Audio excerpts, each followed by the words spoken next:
नमस्कार.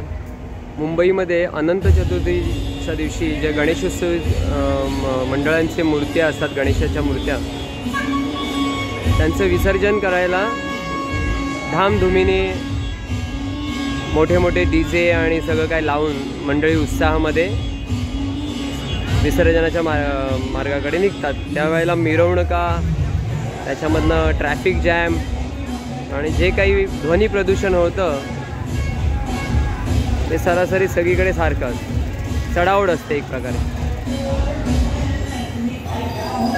एक गणेशोत्सव आहे हा बोरिवलीचा. प्रत्येक मंडळाकडनं एवढे सगळ्या वाहनांचा सहित ट्रॅफिक जाम होतं.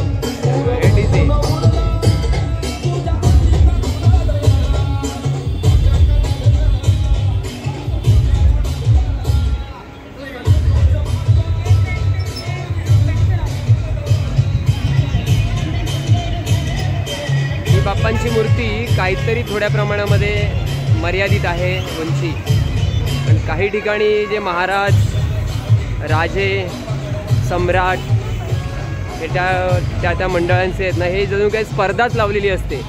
23 फूट 25 फूट मोठ्या मोठ्या ट्रकवरनं ते मिरवणुका नेताना ट्रॅफिक एवढं जाम होतं. कालच्या न्यूजमध्ये ऐकायला मिळालं की मुंबईतलाच एक विभागातला राजा, महाराजा गणपती, त्याच्या दर्शनाला प्रचंड रांगांमध्ये चेंगराचेंगरी झाली आणि 2 लहान मुलं गुदमरून मेली तिथे. हे अनेक वेळा अनेक ठिकाणी होतं. आणि सगळीकडे हे नियंत्रणच नाही कुठे अशा पद्धतीने.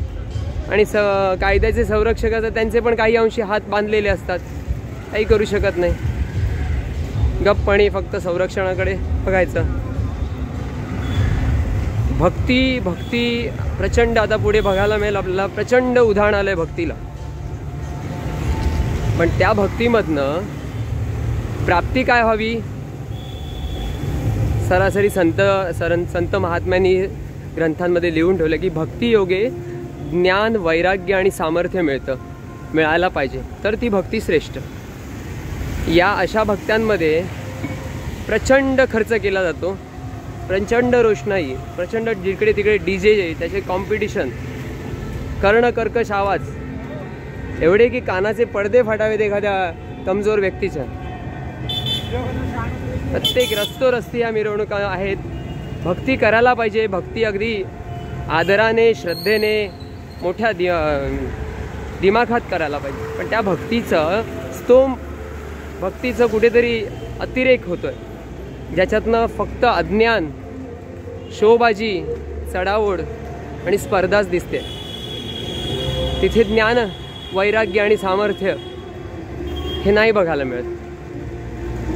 तिथे समाज प्रबोधन, लोकमान्य बाळ गंगाधर टिळकांनी जे काही गणेशोत्सव सार्वजनिक ज्या कारणासाठी ते एक लोक संघटित व्हावीत, त्यांना ज्ञान प्रबोधन व्हावं, त्यांना जे काय त्यावेळेला ब्रिटिशांच्याकडनं अन्याय, अत्याचार होत होते त्याची जाणीव आणि त्याच्याप्रती संघर्ष करण्याची ऊर्जा मिळावी, ह्या उद्देशाने ते समाज प्रबोधनाचं सगळं कार्य होत होतं.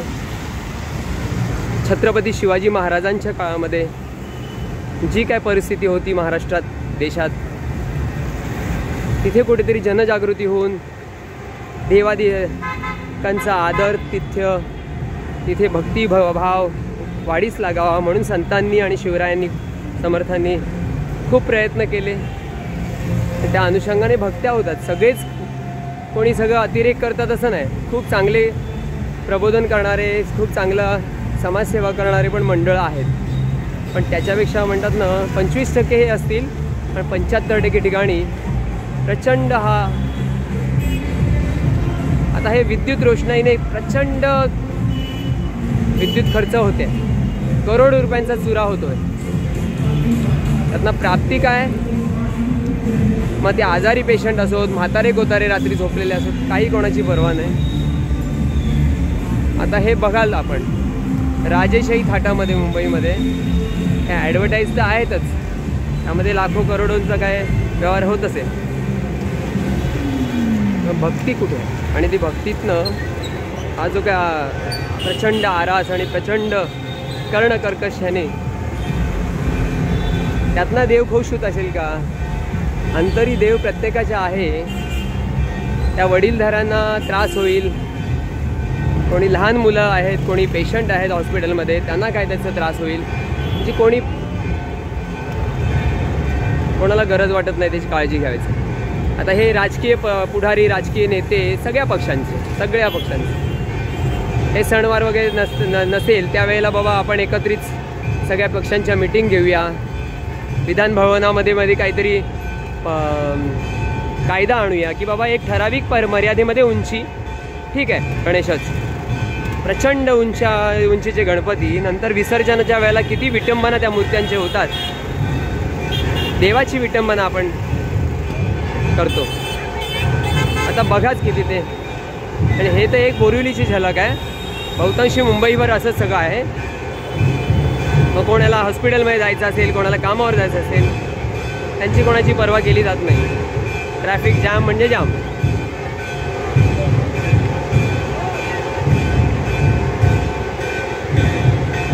ते ट्रॅफिक जाम. ही गाडी इकडे थांबली, ही गाडी इकडे थांबली, कसं जाईल?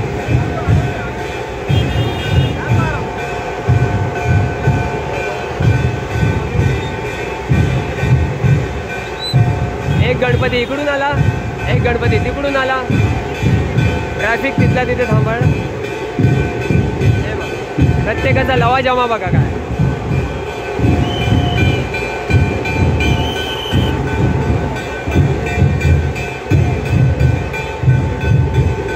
भक्ती श्रीमंत होते, ज्ञान वैराग्य सामर्थ्य काही नाही. हे सगळं एन्जॉयमेंट चाललं, एन्जॉयमेंट.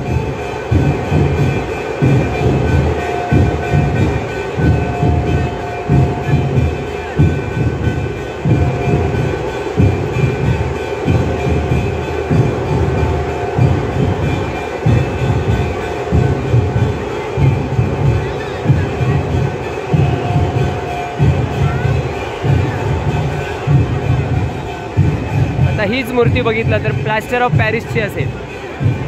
किती प्रचंड उंच आहे. विसर्जनाच्या वेळेला कित्येक दिवस ती विसर्जित होत नाही. समुद्राच्या किनाऱ्यावर बाहेर अवशेष आढळतात. ही विटंबना देवाची नाही का? त्याच्यावर कोणी काही आक्षेप, कोणी काही नियंत्रणच करत नाही.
एका गणपती उत्सवाचं, एका गणपती मंडळाचं हे सगळं लवाजमा आहे. अगदी स्टार्ट टू एंड किती आहे बघा.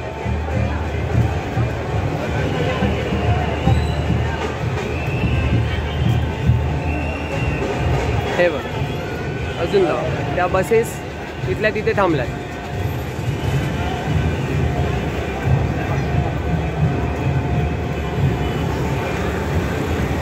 एकही लाईन, दोन्ही लाईन बंद, चोकअप.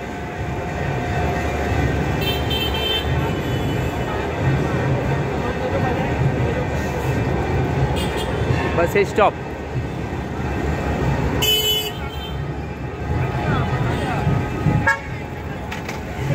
ही सुरुवात आहे हो.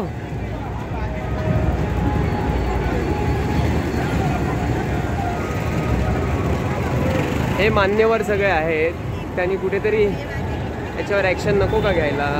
काही मर्यादा, काही नियोजन.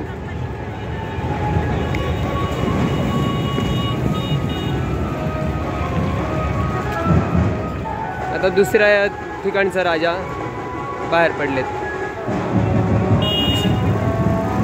प्रत्येक गणपतीजवळ डीजे, जोरदार ढोल ताशे.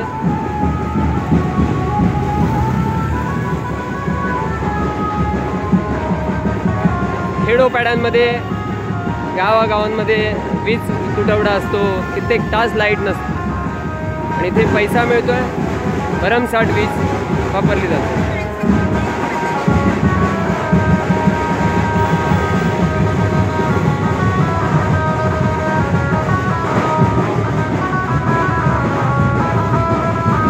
फटाक्यांच्या माळा वाजवल्या जातात करोडोंच्या.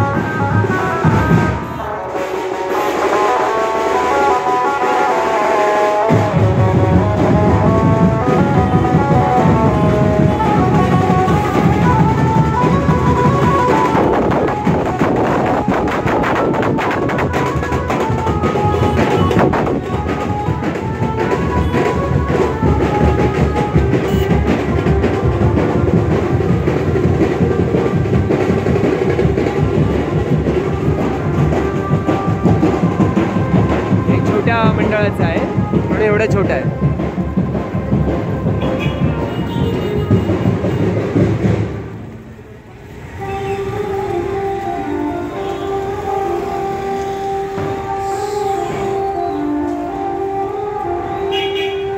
मोठ्या मोठ्या मंडळांचे मोठे मोठे अगदी हाईटला गणपती बाप्पा विसर्जना नेईपर्यंत सकाळ उजाडते आणि गणपती बाप्पाला आपला तिष्ठत ठेवणार. एन्जॉय करायचं आहे, नाचायचं आहे. वर्षातनं एकदा चान्स मिळतो ना. पण इथे कुठे भक्तीला ज्ञान, वैराग्य, सामर्थ्य